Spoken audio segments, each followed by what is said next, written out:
여러분 안녕하십니까? 포항 MBC 뉴스입니다. 때늦은 꽃샘 추위라 더 춥게 느껴집니다. 오늘 아침도 경주 기온이 3도로 어제와 비슷한데요. 따뜻하게 챙겨 입고 나오셔야겠습니다. 조주경 기상캐스터입니다. 때늦은 추위가 제법 매섭습니다. 현재 경주의 기온은 3도로 시작하고 있고요. 포항은 7.8도를 가리키고 있습니다. 오늘도 외출하실 때 평소보다 한 겹 더 챙겨 입고 나오시는 편이 좋겠습니다.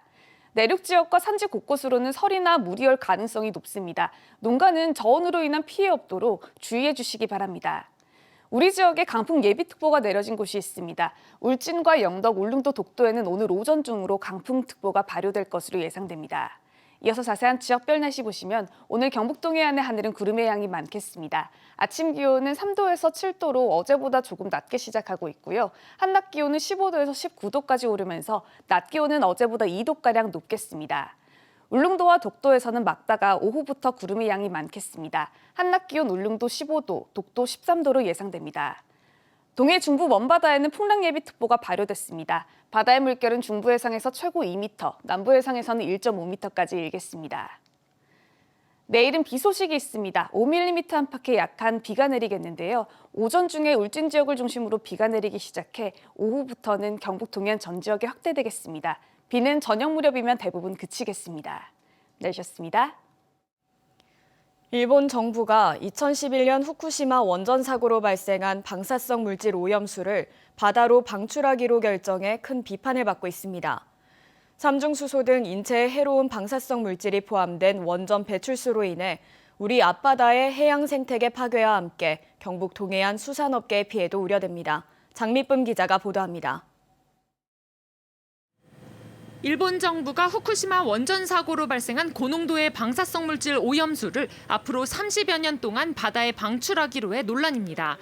오염수는 2011년 후쿠시마 사고 이후 해결료를 식히기 위해 주입한 냉각수와 원전 오염부지로 흘러드는 빗물, 지하수 등으로 모두 137만 톤에 이를 것으로 예상됩니다. 오염수에는 최근 월성원전에서 유출 논란을 빚은 삼중수소가 리터당 최대 250만 베크렐로 일본 원전 배출 기준 6만 베크렐의 40배가 넘는 수치입니다. 사정이 이렇자 정부가 해양법재판소에 오염수 방출을 중단하는 긴급 잠정조치 청구에 나서야 한다는 주장도 나왔습니다. 국제법 전문가들도 우리 정부가 해양법재판소에 후쿠시마 오염수 해양 방출을 중단하는 긴급 잠정 조치 청구를 긍정적으로 보고 있습니다. 경북 동해안 어업인 단체도 크게 반발하고 있습니다. 수협 등 어업단체는 동해안 수산물이 방류수로 오염될 경우 경북 동해안 수산업도 심각한 어려움에 처하게 된다며 우려하고 있습니다. 또 포항의 경우 1,300여 가구 5천여 명이 수산업에 종사하고 있고 연간 수산물 위판액만 2천억 원 규모에 달합니다. 사람이 먹으면 안 되잖아요. 그래서 이 타격이 크다는 얘기고 우리 포항 시민 50만 인구가 3분의 1이 수산업에 종사하고 있습니다. 그래서 이거는 우리가 어떤 강력한 대책을 쓰고 요구할 수 있으면 정부에 강력하게 요구를 해야 됩니다.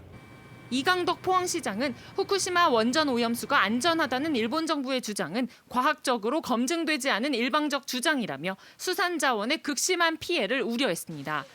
또한 모든 일본 수산물 수입을 중단하고 수입 수산물에 대한 방사능 검사를 강화하는 한편 동해안에 대해 삼중수소 등 방사능 감시를 확대할 것을 요구했습니다. 수산업에 대한 또 관광산업에 대한 그런 불신 이런 것들로 이어져서 막대한 타격을 줄 것이라고 생각합니다. 일본은 당장 그러한 방류수를 하겠다는 정책을 철회하고 논란이 커지는 가운데 포항시의회도 일본 정부의 방사능 오염수 해상 방류를 규탄하는 성명을 채택할 예정이어서 논란은 더 커질 전망입니다. MBC 뉴스 장미쁨입니다. 경북도는 일본 정부의 후쿠시마 원전 오염수 방류 결정을 규탄하고 대응책을 마련하기로 했습니다. 이철우 도지사는 성명을 내고 후쿠시마 원전 오염수 방류를 결정한 일본 정부 내각 관료들을 300만 도민과 함께 강력히 규탄한다며 오염수 방류는 동해안을 삶의 터전으로 삼는 어업인들의 생계를 위협하고 장차 수산물의 방사능 오염을 촉진한다고 비판했습니다.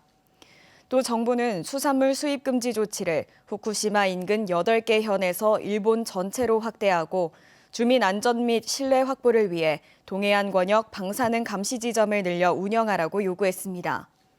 특히 후쿠시마 오염수 방류에 대응해 방사능과 수산 안전, 해양 환경 전문가 등을 포함한 민관 합동 태스크포스를 구성해 동해안 방사능 유입을 감시하겠다고 밝혔습니다. 이 밖에도 정부에서 관리하는 국내 해역 방사능 감시 지점 가운데 동해안 권역 10개 지점을 20개로 확대해달라고 건의할 예정입니다. 울릉군은 일본 정부가 후쿠시마 원전 오염수를 바다로 방출하기로 결정한 것에 대해 즉시 철회할 것을 요구했습니다. 또 원전 오염수를 방류하면 울릉도와 독도의 주 소득원인 수산물의 채취와 유통에 막대한 피해가 우려된다며 해양수산부 등에 대책을 건의할 예정입니다. 지난해 기준 울릉군의 수산물 생산량은 1,236톤, 105억 원으로 울릉군 전체 1차 산업소득의 53%를 차지하고 있습니다. 지난해 말부터 포스코 노동자들의 집단 산재 신청이 잇따르고 있는데요. 폐섬유증과 폐암에 이어 악성 중피종이라는 희귀암도 업무상 질병으로 인정받았습니다.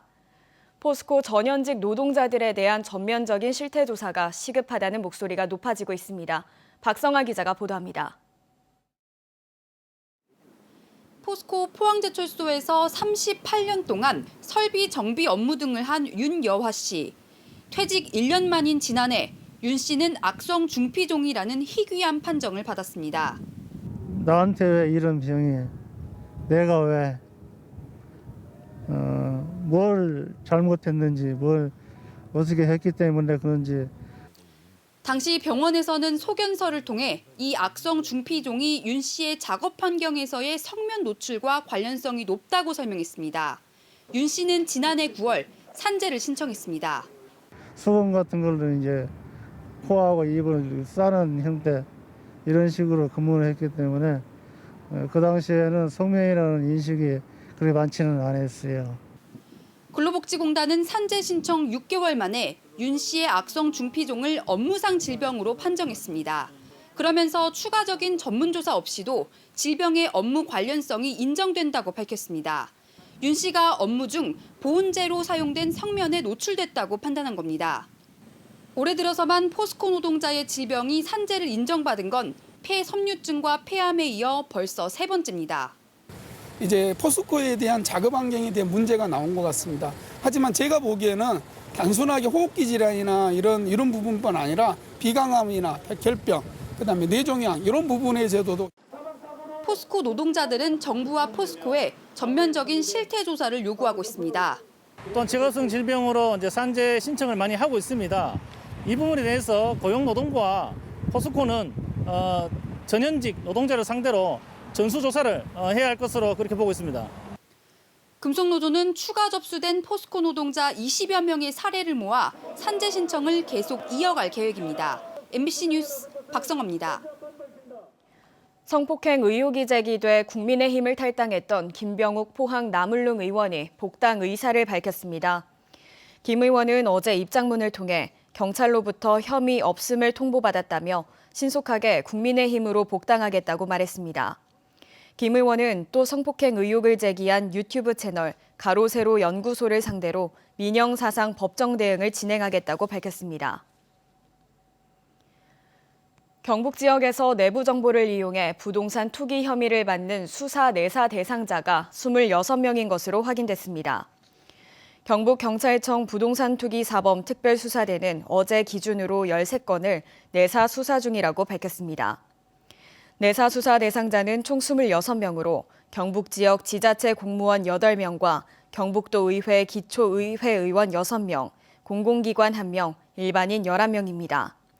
경찰은 공직자가 내부 비밀을 이용해서 사익을 추구한 혐의가 드러날 경우 구속영장 신청 등 강력 대응하겠다고 밝혔습니다. 한전이 경북 울진과 경기도 가평을 잇는 대규모 송전선로 사업을 추진하고 있습니다. 200km가 넘는 사업 구간 중 20%가 봉화군을 지나게 되는데요. 특히 산림보호구역인 백두대간까지 관통할 계획이어서 주민들이 반발하고 있습니다. 김경철 기자가 전합니다. 머리에 붉은 띠를 두른 봉화군 주민 수십 명이 거리로 나왔습니다. 손에는 송전탑 결사 반대라는 피켓이 들려 있습니다. 봉화군은 송전탑 백지화를 즉각 한전이 200km 넘는 대규모 송전선로를 만드는 국책 사업을 추진하고 있는데 설치 구간의 20%가 봉화군을 지나갑니다. 송전선로가 설치되면 석포와 소천, 춘향면에 있는 8개 마을에는 송전탑 79개가 세워집니다. 주민들은 수도권의 원활한 전기 공급을 위해 지방 사람들이 희생해야 하냐며 반발하고 있습니다. 또 이번 사업으로 신한울 3, 4호기 건설이 재개되면 봉화군은 기피 지역이 될 수밖에 없다며 우려하고 있습니다. 봉화에서 이 송전선로를 허용을 하게 되면 신한울 3, 4호기를 바로 짓게 되는 결과가 되고, 그렇게 짓게 되면은 우리 봉화는 방사능 낙진 구역이라는 소문 때문에 특히 송전선로는 생태적으로 보존 가치가 높은 백두대간을 관통하기 때문에 환경 파괴도 불가피합니다. 송전탑이 들어설 이곳 백두대간은 국내 최대의 금강송 군락지이자 멸종 위기동물 10여 종이 서식하고 있는 곳이기도 합니다. 한전 측은 해당 지역의 주민들로 구성된 입지 선정위원회를 통해 3년간 논의 과정을 거쳤다며 문제될 것이 없다는 입장입니다. 저희 한전에서 일방적으로 선정한 게 아니라 입지선정위원회라는 위원회를 구성을 해서 그 위원회에서 어떻게 보면 결과지를 선정을 했습니다. 절차상은 저희가 문제가 없다라고 지금. 한전은 다음 달 환경 영향 평가를 거친 뒤 내년 7월에는 고압 송전탑 건설을 시작할 계획이어서 주민들과의 마찰이 불가피해 보입니다. MBC 뉴스 김경철입니다. 경주에서도 오늘부터 75세 이상 시민을 대상으로 백신 접종이 시작되는 가운데 군경의 호송 속에 3,400명분의 화이자 백신이 도착했습니다. 경주시 예방접종센터가 마련된 실내 체육관에는 오늘 접종을 앞두고 보관 오류가 생기지 않도록 24시간 대기하면서 순찰하고 수시로 냉동고 전원 상태와 온도 유지 여부를 확인하고 있습니다. 경주시는 오늘부터 75세 이상 어르신과 노인시설 종사자 및 입소자 2만 195명을 대상으로 접종을 시작하는데 화이자 백신이 온도에 민감하기 때문에 사전에 통지받은 접종 시간을 철저히 지켜달라고 당부했습니다. 경상북도가 내년도 국비 확보를 위해 서울에서 경북대구 국회의원과 지역에 연고를 둔 비례대표까지 16명과 간담회를 하고 대응 전략을 논의했습니다. 경상북도는 내년 국비 확보 목표액 총 10조 원 중 교부금 등을 제외한 사업국비를 517건에 5조 3천억 원으로 잡고 이 중 70개 사업에 대해 국회의원들과 지역구별, 상임위별로 분류해 협력체제를 구축하기로 했습니다. 특히 지난번 국회에서 보류됐던 대구-경북-통합 신공항 특별법의 제정과 신공항 연계 교통망인 서대구 신공항 의성간 철도 연결 등의 예산 확보, 예비 타당성 조사 면제 등이 반드시 이루어질 수 있도록 협조를 요청했습니다. 대구 지역 유치원에도 무상급식이 조만간 실시될 것으로 보입니다. 문제는 연간 200억 원가량의 급식비인데요. 대구시와 대구시 교육청은 적극 협의해 재원을 마련하겠다고 밝혔습니다. 보도에 조재한 기자입니다. 현재 전면 실시하고 있는 대구 지역 무상급식은 초, 중, 고 모두 전국에서 가장 늦었습니다. 남은 건 유치원인데 그마저도 17개 시도 가운데 대구와 서울, 부산, 경남 4곳만 하지 않고 있습니다. 대구시 의회에서는 무상급식은 저출생 문제와 관련된 시대적 요구이고 의지만 있다면 당장이라도 할 수 있다면서 도입 계획을 따져 물었습니다. 우리 지역의 초, 중, 고 무상급식이 완성이 타 시도에 비해서 많이 늦었는데 유치원 급식마저 뒤쳐졌어야 되겠습니까? 대구시 교육청은 그동안 교육 환경 개선과 학습 활동에 치우쳐 교육 복지에 소홀했다고 인정했습니다. 그러면서 공사립 유치원생 3만 3천여 명 급식비로 연간 160억에서 200억 원가량 든다며 오는 8월 나올 급식 용역 결과에 따라 도입을 서두르겠다고 밝혔습니다. 유치원 무상급식에 대한 적극적인 의지를 가지고 재원의 확보를 위해 대구시와 적극적으로 협의해 최대한 빠른 시일 내에 시행할 수 있도록 노력하겠습니다. 대구시는 유치원뿐 아니라 어린이집 급식 문제도 포함해 기초자치단체와 재원 분담을 논의하겠다며 적극성을 보였습니다. 어린이집은 지금은 사실은 급식비가 보육료에 포함되어 있는데 급식 단가 문제는 지금 유치원하고 어린이집이 같이 또 맞춰야 될 그 상황도 같이 고려해서 대구시는 그동안 초중고 각급 학교 무상급식 도입에서 늘 꼴찌에 머물렀습니다. 교육 당국이 유치원 무상급식 도입에 적극 나서면서 무상급식 완성만큼은 꼴찌에서 벗어날 수 있을지 관심이 쏠리고 있습니다. MBC 뉴스 조지환입니다. 경주 외동에서 울산 농소를 연결하는 7번 국도 대체 우회도로 건설 공사가 시작됐습니다. 부산지방국토관리청은 1,687억 원을 들여 울산시 농소동에서 경주시 외동읍 9월리까지 5.9km 국도를 오는 2028년 완공할 계획입니다. 이번 사업은 국가균형발전 차원에서 추진되는 전국 11개 예타 면제 국도 건설 중 하나로 부산에서 울산, 경주를 잇는 7번 국도에 만성적인 교통정체를 분산할 것으로 기대됩니다. 지난달 경북 지역 취업자가 줄고 실업자는 늘어난 것으로 나타났습니다. 동북지방통계청에 따르면 경북의 지난달 취업자 수는 138만 3천 명으로 전년 같은 달에 비해 9천 명 줄었습니다. 특히 도소매, 숙박 음식점에서 4만 5천 명이 줄었고 제조업 취업자 수도 2만 8천 명 감소한 것으로 나타났습니다.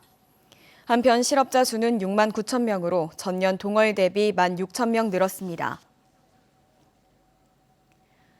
경주시는 중심상가 빈 점포를 활용한 창업 지원 사업 지원자를 오는 21일까지 모집합니다.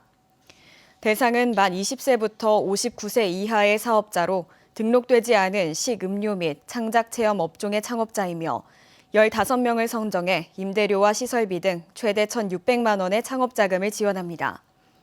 이번 사업은 경상북도와 경주시가 시행하는 중심상가 골목상권 제도약 사업의 일환으로 경주 중심상가 시장상인회에서 사업 전반을 추진합니다.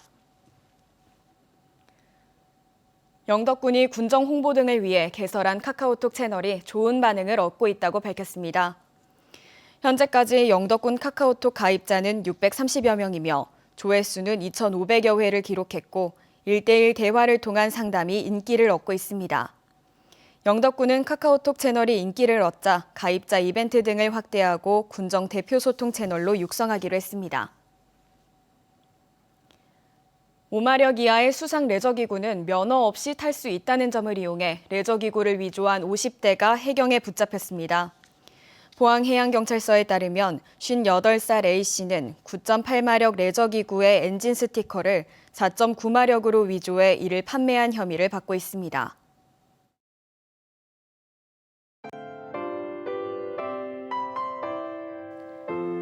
때늦은 추위가 제법 매섭습니다. 현재 경주의 기온은 3도로 시작하고 있고요. 포항은 7.8도를 가리키고 있습니다. 오늘도 외출하실 때 평소보다 한 겹 더 챙겨 입고 나오시는 편이 좋겠습니다. 내륙 지역과 산지 곳곳으로는 설이나 물이 올 가능성이 높습니다. 농가는 저온으로 인한 피해 없도록 주의해 주시기 바랍니다. 우리 지역에 강풍 예비특보가 내려진 곳이 있습니다. 울진과 영덕, 울릉도, 독도에는 오늘 오전 중으로 강풍특보가 발효될 것으로 예상됩니다. 이어서 자세한 지역별 날씨 보시면 오늘 경북 동해안의 하늘은 구름의 양이 많겠습니다. 아침 기온은 3도에서 7도로 어제보다 조금 낮게 시작하고 있고요. 한낮 기온은 15도에서 19도까지 오르면서 낮 기온은 어제보다 2도가량 높겠습니다. 울릉도와 독도에서는 막다가 오후부터 구름의 양이 많겠습니다. 한낮 기온 울릉도 15도, 독도 13도로 예상됩니다. 동해 중부 먼바다에는 풍랑예비특보가 발효됐습니다. 바다의 물결은 중부 해상에서 최고 2m, 남부 해상에서는 1.5m까지 일겠습니다. 내일은 비 소식이 있습니다. 5mm 안팎의 약한 비가 내리겠는데요. 오전 중에 울진 지역을 중심으로 비가 내리기 시작해 오후부터는 경북 동해안 전 지역에 확대되겠습니다. 비는 저녁 무렵이면 대부분 그치겠습니다. 내리셨습니다. 이상으로 포항 MBC 뉴스를 마칩니다. 여러분 고맙습니다.